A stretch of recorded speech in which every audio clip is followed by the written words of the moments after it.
بمناسبة التلاتات بقى، ده التلاتات كترت يا جماعة من بعد ما نادي الزمالك امبارح شال 3-0.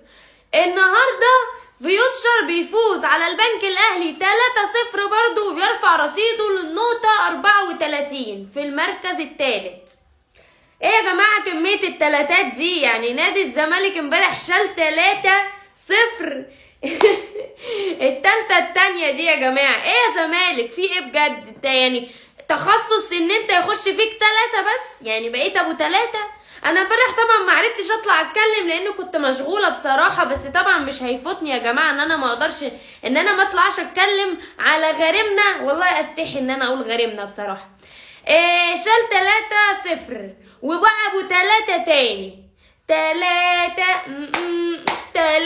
تاني. ايه زمالك يعني من بعد ما فريرة مشي، يعني غاب اسبوع كان واخد باين ورجع تاني برضو شالوا تاني وخسروا. يعني الحمد لله يعني بيدونا الدوري بصراحة، واحنا بصراحة مش عارفين نودي جماهيرهم فين.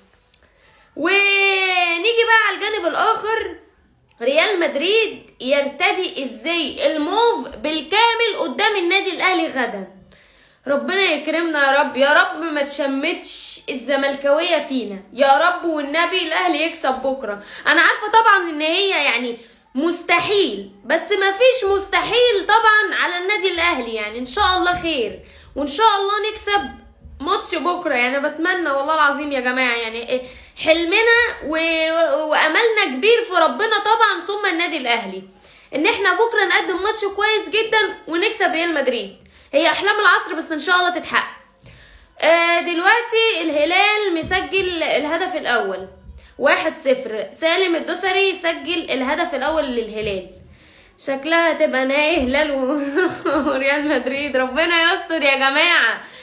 فادعوا كتير يا جماعه، كتروا من الدعاء وادعوا للنادي الاهلي كتير ان ربنا يعني ينصرنا ونكسب ريال مدريد بكره. سامحني يا ريال مدريد بقى، ده النادي الاهلي اقسم بالله يعني ما اقدرش بس ان شاء الله خير ونكسب ان شاء الله ماتش بكره. ادعوا لنا يا جماعه لان بجد يعني الماتش هيبقى صعب جدا والله، بس ان شاء الله ربنا ينصر النادي الاهلي.